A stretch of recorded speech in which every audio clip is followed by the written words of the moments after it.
Out हुआ, दरवाजा तोड़ा, देखा अधर में सब ब्लड वगैरह है। तो विद घटना थी जमशेदपुर के लिए बिल्कुल रोंगटा खड़ा करने वाला यह जुर्म था। सन 1999 में झारखंड के जमशेदपुर शहर की टेल्को कॉलोनी में शुभेंदु भौमिक नाम के एक व्यक्ति का परिवार रहा करता था। खास तौर से यह कॉलोनी इंडस्ट्रियल एम्प्लॉय के लिए ही बनाई गई थी और जो भी एम्प्लॉय अपने घर से दूर रहकर इस इंडस्ट्रियल एरिया में काम करते थे वह लोग इसी टेल्को कॉलोनी में रहते थे, जिसकी वजह से भौमिक परिवार भी इसी कॉलोनी में रहा करता था। इस परिवार में टोटल 5 सदस्य थे।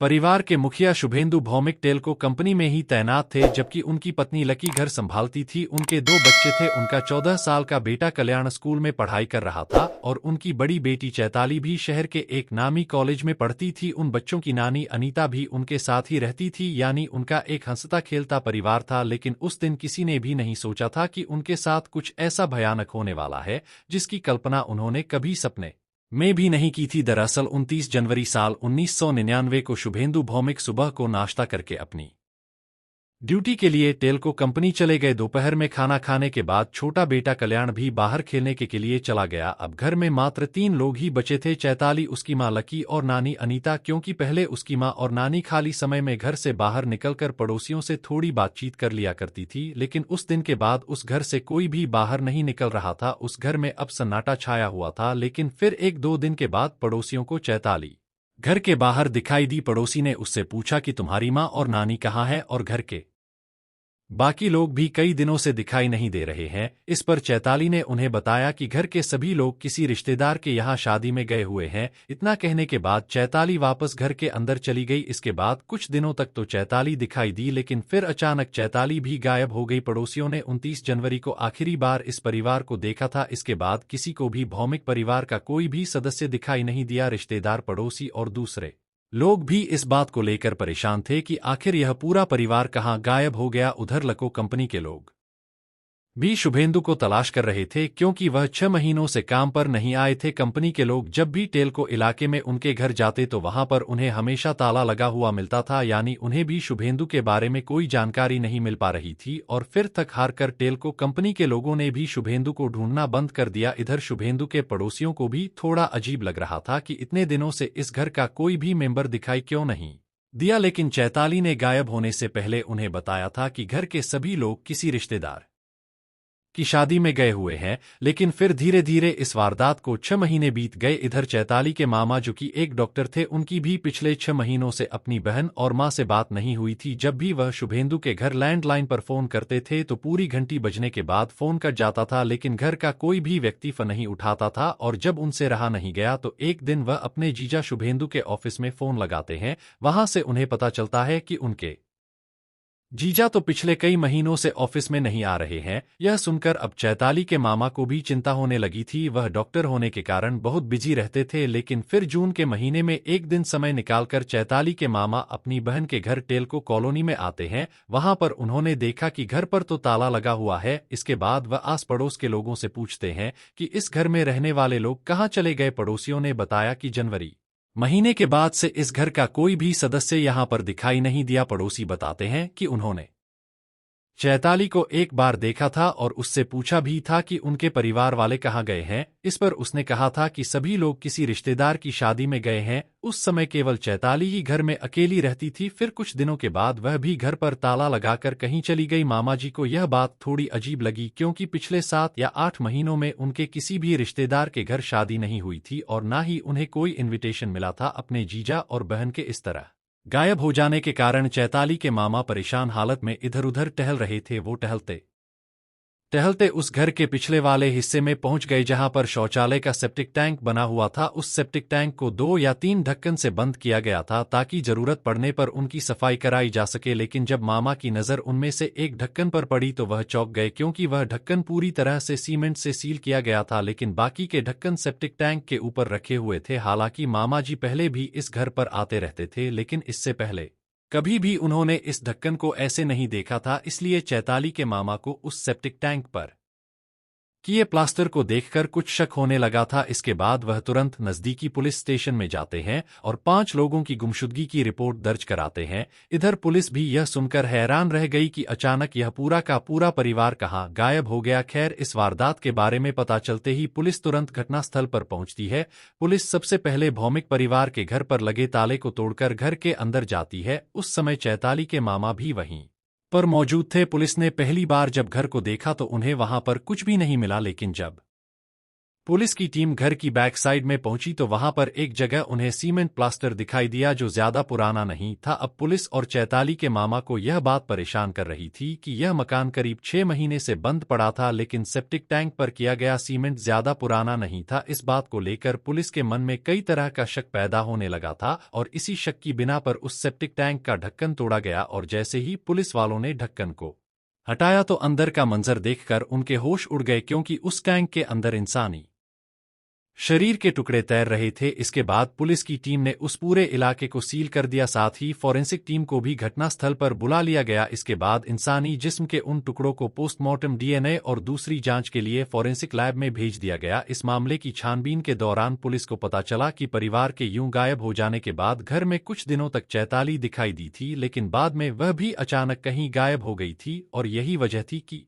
पुलिस को चैताली पर भी शक हो रहा था। पुलिस का यह शक तब और भी पुख्ता हो गया था जब सेप्टिक टैंक से मिले इंसानी अंगों के टुकड़ों की जांच रिपोर्ट सामने आई। रिपोर्ट के अनुसार सेप्टिक टैंक में मिले इंसानी जिस्म के टुकड़े 4 अलग अलग लोगों के थे। वह लोग सोचते हैं कि घर में तो 5 लोग रहते थे, लेकिन सेप्टिक टैंक से मिलने वाले टुकड़े केवल 4 लोगों के ही थे और इसका मतलब था कि इस घर का एक मेंबर अभी भी जिंदा था और वह चैताली ही हो सकती थी, क्योंकि पड़ोसी को आखिरी बार वही दिखी थी। बाकी के 4 लोग तो पहले ही घर से गायब हो चुके थे। इसके बाद पुलिस गुमशुदगी की रिपोर्ट को कत्ल की रिपोर्ट में बदल देती है और आगे की इन्वेस्टिगेशन शुरू कर देती है। फॉरेंसिक टीम शुभेंदु भौमिक के घर की हर एक चीज की अच्छी तरह से जांच करती है। फिंगरप्रिंट भी उठाए जाते हैं, लेकिन जांच का हर एक एंगल केवल चैताली पर ही आकर खत्म होता था। इसके बाद उनके पड़ोसियों से भी पूछताछ की जाती है। पड़ोसियों से पूछताछ के दौरान पता चलता है कि चैताली का एक लड़के के साथ अफेयर चल रहा था और उस लड़के का नाम था रिजवान। यह खबर सुनने के बाद अब पुलिस को रिजवान नाम के उस लड़के पर भी शक होने लगा था। रिजवान के बारे में छानबीन करने पर पता चला कि वह स्टेट लेवल का क्रिकेटर था। वह रणजी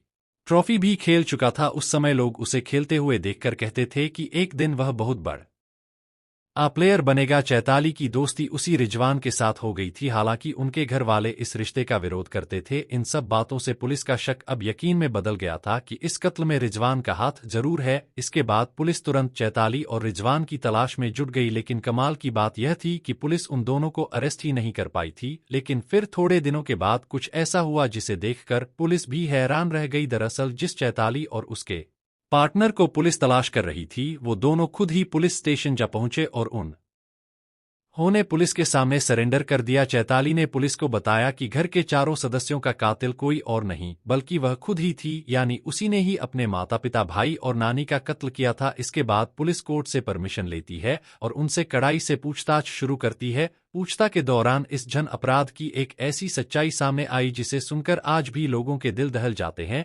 दरअसल चैताली बचपन से ही खुली सोच रखने वाली लड़की थी। उसके मन में जो भी आता था वो वही करती थी। हालांकि माँ बाप उसे मना भी करते थे, लेकिन वह उनकी एक नहीं सुनती थी। चैताली जमशेदपुर के सेक्रेड हार्ट कन्वेंशन स्कूल में पढ़ती थी, लेकिन पढ़ाई में उसका मन बिल्कुल भी नहीं लगता था। चैताली के स्कूल के पास ही एक क्रिकेट स्टेडियम भी था। उस स्टेडियम में कई नेशनल और इंटरनेशनल मैच भी खेले गए हैं। वहां पर क्रिकेटर्स प्रैक्टिस करने के लिए भी आते थे। ज्यादातर स्टेट लेवल के क्रिकेटर ही वहां पर आते थे। चैताली को भी क्रिकेट देखने का बहुत शौक था। वह अक्सर स्टे में क्रिकेट मैच देखने के लिए आती थी। साल 1998 में एक स्टेट लेवल का क्रिकेटर रिजवान खान भी उसी स्टेडियम में प्रैक्टिस किया करता था। वह अच्छा खिलाड़ी था। इधर चैताली भी स्टेडियम में आती रहती थी और रिजवान भी यहीं पर प्रैक्टिस करने के लिए आता था। चैताली उसको प्रैक्टिस करते हुए देखती रहती थी और उसी दौरान चैताली को रिजवान से प्यार हो गया। इसके बाद चैताली ने रिजवान से बात करनी शुरू कर दी। धीरे धीरे उन दोनों में दोस्ती हो गई और फिर आगे चलकर रिजवान को भी चैताली से प्यार हो गया। वह दोनों प्यार में इतने आगे निकल चुके थे कि बात शादी तक आ गई थी, लेकिन चैताली की उम्र उस समय शादी के लायक नहीं थी और रिजवान का करियर भी अभी शुरू ही हुआ था। चैताली के घर वालों को रिजवान और उसके बारे में बिल्कुल भी पता नहीं था। इधर समय के साथ उन दोनों का प्यार इतना बढ़ गया और वह दोनों एक दूसरे के इतने करीब आ गए कि चैताली प्रेग्नेंट हो गई। इसके बाद उन दोनों ने कोर्ट में जाकर कोर्ट मैरिज कर ली। हालांकि यह बात भी चैताली और रिजवान के घर वालों को पता नहीं चली थी और ना ही उन्होंने अपने घर वालों को इस बारे में बताया था। लेकिन चैताली जानती थी कि प्रेगनेंसी वाली बात को वह अपने घर वालों से ज्यादा दिनों तक नहीं छुपा सकती है। इसलिए एक दिन चैताली ने मौका पाकर अपनी मां को सारी बात बता दी। यह बात सुनने के बाद उनके घर में बवाल मच गया। चैताली के माता पिता उसको बहुत डांटते हैं और उसे समझाते हैं कि हम लोग किसी भी कीमत पर उस लड़के को अपने घर का दामाद नहीं बनाएंगे। साथ ही उन्होंने चैताली को धमकी देते हुए कहा था कि अगर तुमने उस लड़के से शादी की तो हम तुम्हें अपनी जायदाद से बेदखल कर देंगे। इन बातों से चैताली का दिमाग खराब हो गया। उसे अब अपने ही घर के लोग दुश्मन नजर आने लगे थे। हालांकि माँ बाप उसे सही रास्ते पर लाने की कोशिश कर रहे थे, लेकिन चैताली ने उन सारी बातों को उल्टा ले लिया था। इसके बाद जब घर का माहौल थोड़ा शांत हुआ तो चैताली ने मौका पाकर रिजवान से फोन पर बात की और उसको अपने ही परिवार को मारने के लिए तैयार कर लिया। रिजवान भी चैताली की बातों में आ गया और वह भी इस जघन्य अपराध के लिए तैयार हो गया। इसके बाद उन दोनों ने मिलकर प्लान बनाना शुरू कर दिया कि आखिर इस घटना को अंजाम कैसे दिया जाए। और फिर 29 जनवरी का दिन आया। उन दिनों सर्दियों का मौसम था। दोपहर करीब 1:30 बजे का समय था। शुभेंदु भौमिक अपने काम पर यानी कंपनी गए हुए थे। उनका बेटा कल्याण भी घर से बाहर था। घर में केवल शुभेंदु की पत्नी लकी, बेटी चैताली और उनकी बुजुर्ग सास अनिता मौजूद थी। हर रोज की तरह उस दिन भी दोपहर में खाने के बाद बुजुर्ग नानी ऊपर की मंजिल यानी फर्स्ट फ्लोर पर अपने कमरे में आराम करने चली गई। इधर चैताली की मां लकी भी घर के काम में बिजी थी, लेकिन ऐसा लग रहा था जैसे चैताली कुछ बेचैन हो, मानो वह किसी का इंतजार कर रही हो। लेकिन जब उसकी मां घर के काम में बिजी थी, उसी दौरान चैताली चुपचाप अपने घर के दरवाजे पर जाकर खड़ी हो गई। वह लगातार रास्ते पर नजरें जमाए बैठी थी। वह किसी का इंतजार कर रही थी। फिर कुछ देर बाद उसका इंतजार खत्म हुआ और एक लड़का उसके सामने आकर खड़ा हो गया। वह लड़का कोई और नहीं बल्कि रिजवान ही था। पहले तो उन दोनों ने वहां खड़े होकर दबी आवाज में कुछ बातें की। इसके बाद चैताली ने उसे पकड़कर अपने घर के अंदर खींच लिया और फिर जल्दी से दरवाजे को बंद कर दिया। इधर चैताली की मां को इस बात की बिल्कुल भी भनक नहीं लगी, जबकि उसकी नानी तो पहले ही ऊपर अपने कमरे में सो रही थी। इसके बाद चैताली रिजवान को अपने साथ लेकर फर्स्ट फ्लोर पर बने उस कमरे में पहुंची जहां उसकी नानी सो रही थी। उन दोनों को ऊपर जाते समय भी किसी ने नहीं देखा था। अब चैताली और रिजवान नानी के कमरे में आ चुके थे। नानी गहरी नींद में सो रही थी। तभी अचानक वह दोनों नानी पर टूट पड़े। पहले तो उन दोनों ने नानी का मुंह और नाक दबा दिया, जिससे वह तड़पने लगी। उसकी आवाज भी ना निकल सकी और दम घुटने की वजह से उनकी मौत हो गई। उनका जिस्म ठंडा पड़ चुका था। इसके बाद उस लाश को ठिकाने लगाने की बारी थी। इसके लिए चैताली और रिजवान ने मिलकर एक तेजधार हथियार से नानी की लाश के कई टुकड़े कर डाले और फिर उन टुकड़ों को बेड की चादर में बांधकर एक कोने में रख दिया। फिर उन्होंने कमरे में फैले हुए खून को साफ किया।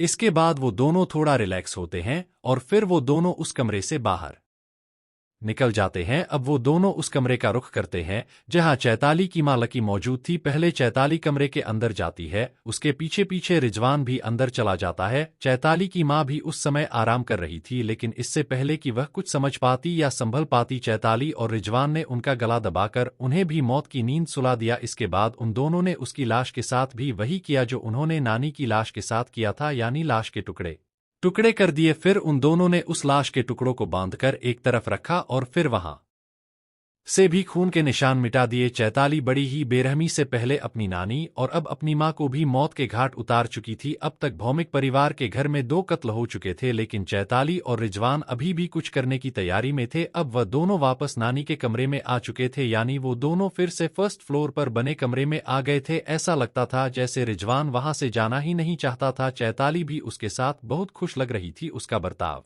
बिल्कुल ऐसा था जैसे उनके घर में कुछ हुआ ही नहीं है। धीरे धीरे शाम का समय हो चुका था और फिर चैताली का भाई कल्याण घर में एंटर होता है। वह अपनी नानी से मिलने के लिए सीधा ऊपरी मंजिल पर जाता है, लेकिन जैसे ही वह उनके कमरे का दरवाजा खोलकर अंदर जाता है तो वहां पर मौजूद चैताली और रिजवान ने कल्याण को गले से पकड़कर नीचे गिरा लिया और फिर पहले की तरह ही उन दोनों ने गला दबाकर उसका भी कत्ल कर दिया। इसके बाद लाश को ठिकाने लगाने के लिए उन्होंने फिर से वही तरी अपनाया जैसा वह लोग पहले भी कर चुके थे, यानी वह दोनों कल्याण की लाश को भी टुकड़ों में काटते हैं, फिर उन टुकड़ों को भी कपड़े में बांध कर रख देते हैं और वहां से खून को साफ कर देते हैं। जैसे जैसे समय बीत रहा था वैसे वैसे भौमिक परिवार के उस घर में एक के बाद एक कत्ल होते जा रहे थे, यानी उस घर में अब तक 3 लोगों का खून हो चुका था। उस घर के फर्स्ट फ्लोर पर 3 लाशें पड़ी थी, लेकिन उस घर में अभी एक कत्ल और होना बाकी था। चैताली और रिजवान अब उसी का इंतजार कर रहे थे और वो व्यक्ति कोई और नहीं बल्कि चैताली का पिता था। हाँ, वो वही बाप था जिसने अपनी बेटी को बचपन में उंगली